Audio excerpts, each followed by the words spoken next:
านใบชาพิชแนลนี่ตอนนี้อยู่ที่น้ำตกปางสีดาอุทยานแห่งชาติจังหวัดสระแก้วเดี๋ยวเราพาใบชาไปเล่นน้ำตกกันไปเลยค่ะ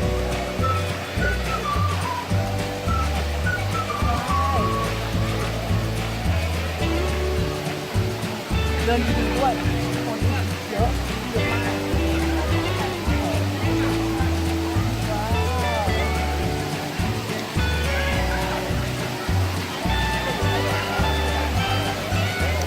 นี่เป็นอุทยานผีเสื้อด้วย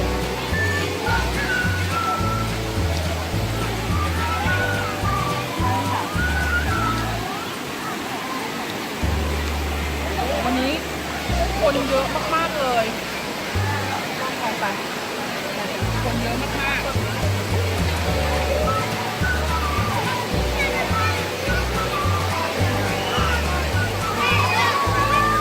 ไปเล่นตรงนู้นค่ะไปชาจะลงน้ำนะคะไปชาเอาเนื้อเลย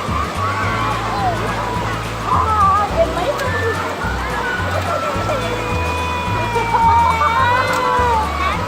น้ำเย็นเหรอ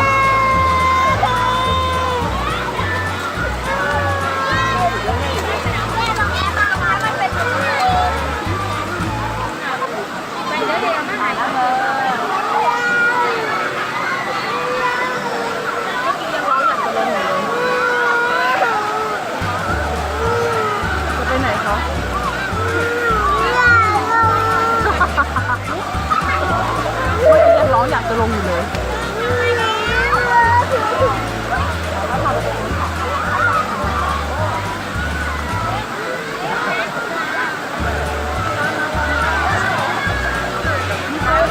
มีไปเห็นปลาพยูนไปตื่นแล้วเคยตื่นเขาฟังนี่เขาฟังมาแล้วก็เราจะลงน้ำ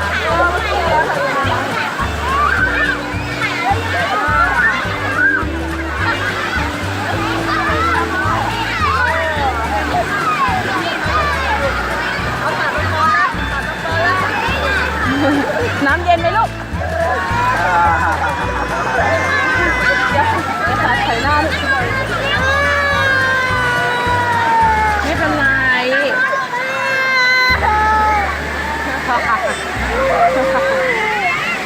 ตอนนี้กลัวน้ำกลัวน้ำแล้วเป็นโรคหมาบ้าไปตรงไหนดีไปตรงไหนบอกแม่สิเอาไปตรงนี้โอเคอย่าสาดน้ำใส่ใบชานะโอเค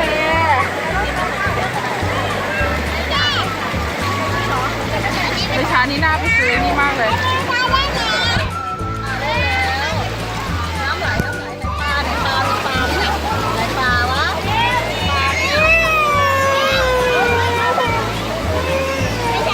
อะไรเหรอตอนแรกยังอยากลงน้ำอะไรเนี่ยไม่อยากไปไหนเนี่ยหาเล่นไปเลย